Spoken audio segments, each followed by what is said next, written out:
ఏ బాటైనా పర్వాలేదంట, సమయంతో సాగటమే మన సింపుల్ సిద్ధాంతం.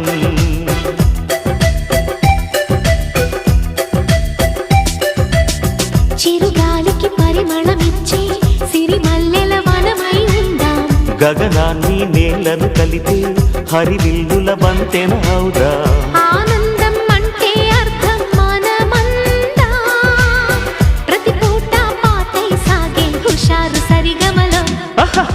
ఎన్నో ఎన్నో రాగాలుండే సంగీతం కాదా, చల్లకి నవ్వుల కేరింత.